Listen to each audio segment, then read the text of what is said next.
Hello everybody, welcome back to another DS4HS class. Today we're going to be talking about computational thinking, Python data types, and Python data structures. So let's get into it. As the once famous statistician George Box said, all models are wrong, but some are useful. And today we're going to be going over a simple model of Python data types. The simple periodic table of Python data types, just as all matter in the universe can be reduced to elements in the periodic table of elements, all Python data can be reduced to Python data types. While there are many Python data types, we will focus on only 4 in this Jupyter Notebook lesson. Number 1, 3 simple data types: string, integers, and floats. Number 2, a compound or composite Python data type, also known as a Python data structure, called the list. Other important Python data types such as booleans, Python dictionaries, and tuples will be covered in a later Jupyter Notebook. Let's begin by exploring the 3 simple Python data types listed above: strings, integers, and floats. Let's get into it, everybody. Boom. And just for those who don't know, in order to go from one cell to another, you can click it, but in order for that cell to be executed, you want to do Shift Enter. So in order to go down, Shift Enter, Shift Enter. So yeah. Our starting point, the Python string data type. A Python string data type can include virtually every possible character: letters, numbers, punctuation symbols, special characters, hidden characters, etc. The key indicator of a Python data type is the presence of quotation marks at the beginning and ending of a string. Examples: data science or Washington, D.C. 2007. See, both of these are strings because they both include quotes, and that doesn't matter if it's double quotes or single quotes. Either single or double quotes can be used to define a Python string. What is the variable displayed in the Jupyter cell below? Now guys, if you ever get lost or need the pace to slow down, you can stop the video at any time and go back. I just want to let you guys know there's no rush and we're in this together. But let's check out what this variable displayed in the Jupyter cell below means. So right now, it's x equals cat in quotation marks. So what is that cell? Now the big hint here is that it begins and ends in quotation marks. They're single quotation marks, but still quotation marks nonetheless. Now put your answer in this cell right here, where the comment says your answer. So we're going to put our answer, and I think it is a string. And it says not. I'm going to comment it out so it doesn't think it's real code. So I'm going to say it's a string. Boom.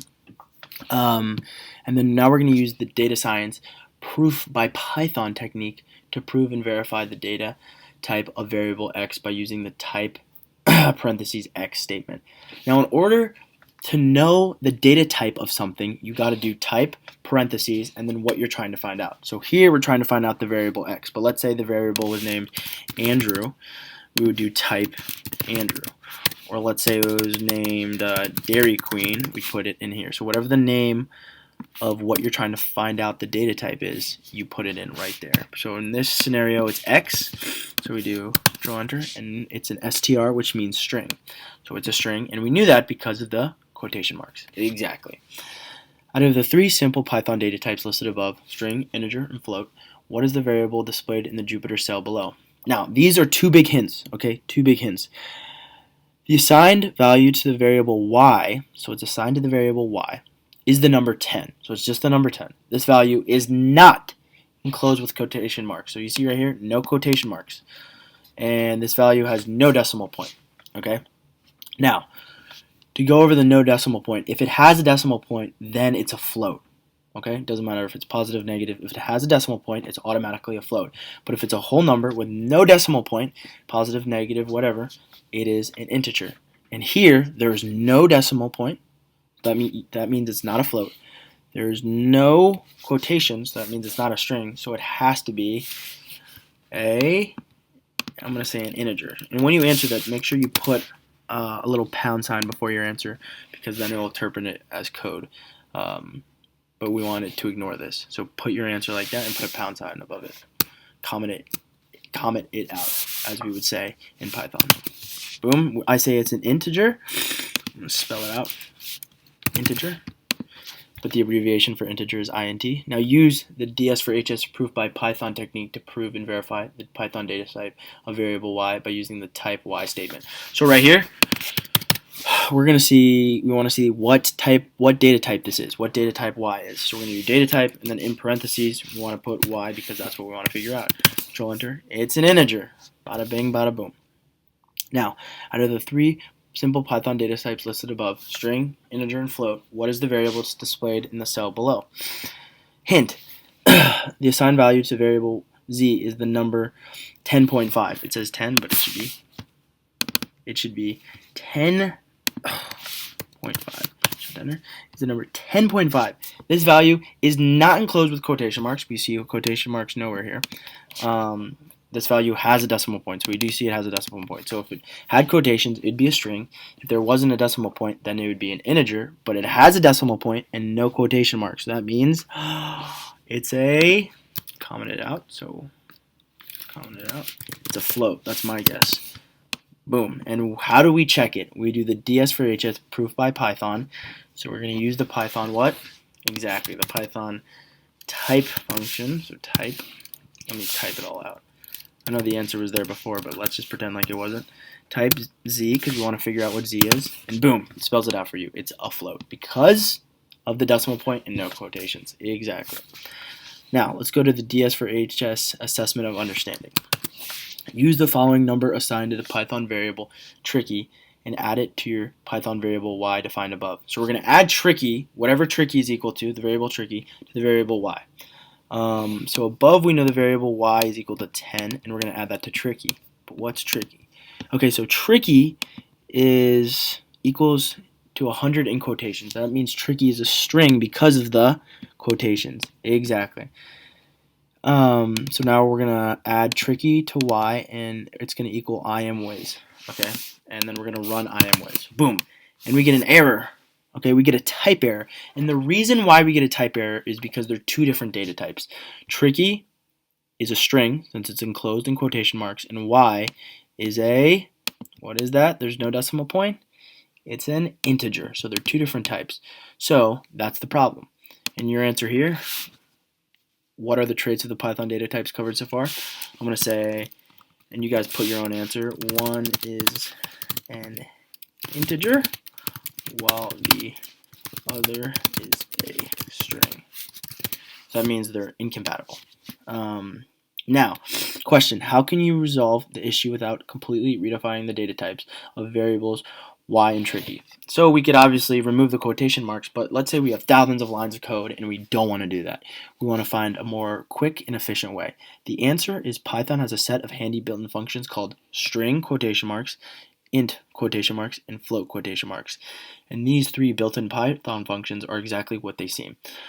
They change the Python data type in code rather than having to redefine a variable's data type from scratch. In our case, we can convert the variable tricky that is assigned the string 100 to an integer by making the following modification, int tricky. So what that's doing right here, int in parentheses tricky, is it's turning tricky into an integer. So let's do it right here. Or use the following cell to make this theory come to life by correctly revising the Python statement IMWays equals tricky plus y. So let's do it right now. So first we got to convert tricky to, what do we got to convert it to? To an integer. Exactly. So we're going to use int tricky. Boom. And it's 100. Okay. Perfect. Perfect. Now we can do the rest. So we can just copy and paste this right here. Put it right here, and it should work. And it should give us, since it's already an integer now, it should give us 100 plus 10, so IMWays should run 110.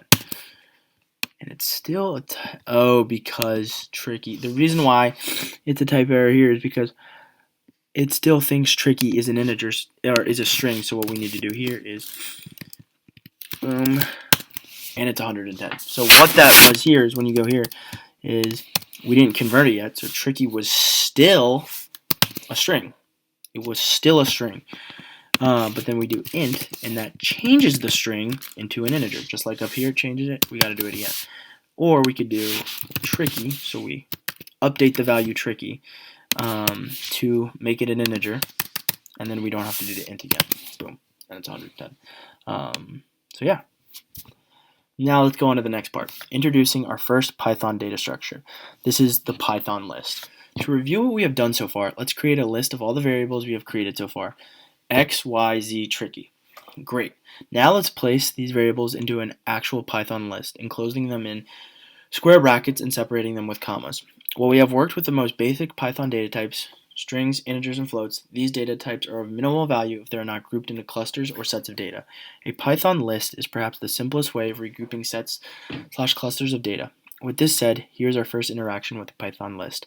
Make note that the Python list data structure will provide an excellent compare and contrast learning experience with the central Python data structure for data science, the Python NumPy array.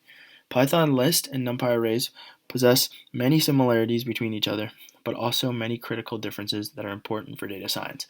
But we're going to get into that later on. But what makes a list is right here. So we have a list, and it's called list of variables, and it's a list of all our variables. Now, you know it's a list because of this one indication. It has square brackets. So it's not parentheses, not curly braces, nope, square brackets. And in order to separate a value, you use a comma. So there's 3 commas because we're separating 4 variables, and they're enclosed in square brackets. Now let's put this Python list to work by writing a very simple 2-line Python for loop to list each variable's Python data type. So here we're going to have a quick for loop, and what a for loop does is it just loops through the list to check for something. So here we're going to have I in list of variables. So I just means a variable. You can make I the name of anything. It could be named sandwich, it could be named apple, it could be named whatever, and that goes through the list and looks through each variable and gets each variable. But we're going to go into what a for loop is later on, so don't pay too much attention to this right here where it says for. That's what we call a for loop. When it says for in, that's a for loop. But we're going to go into that in more depth later on. But here we have a for loop that loops through this list of variables, and it prints the variable here, and then it has a space, and then it shows us the variable type. So let's see what happens when we run it.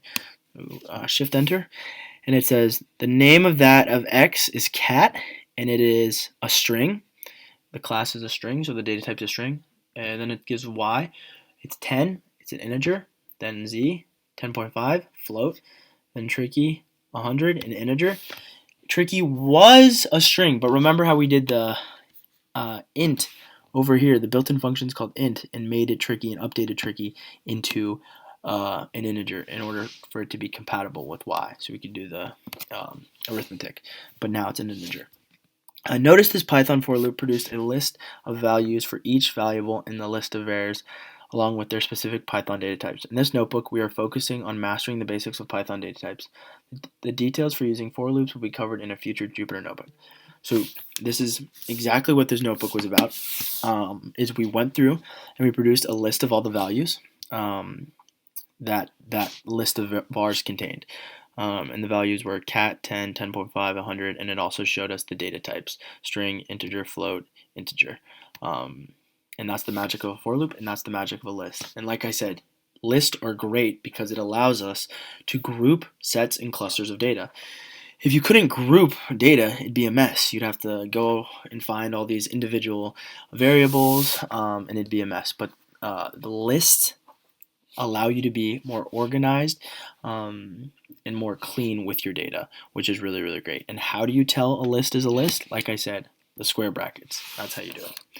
Now let's go on to the conclusion. In this notebook, we explored 3 basic Python data types, and let's go through them real quick. Number 1, a string. How do you know a string is a string? Because of the quotation marks. So if you see quotation marks around something, that means it is most likely a string. It is a string. An integer. How do you know it's an integer? Okay, so if a string has quotation marks, that means an integer must not have quotation marks. So no quotation marks and does not have a decimal point. Other than that, it is an integer. It could be positive, negative, whatever, but no decimal points and no strings. And a float, just like an integer, no quotation marks around it. So no quotation marks. And if it has a decimal point, then that means it is a float. We also learned to group these basic data types using yet another Python data type, a list. Since a list contains other data types inside of a list, it is also referred to as a Python data structure. Lists are a very popular Python data structure, and there's other data structures such as dictionaries, but we're going to get into that later in other Jupyter notebooks.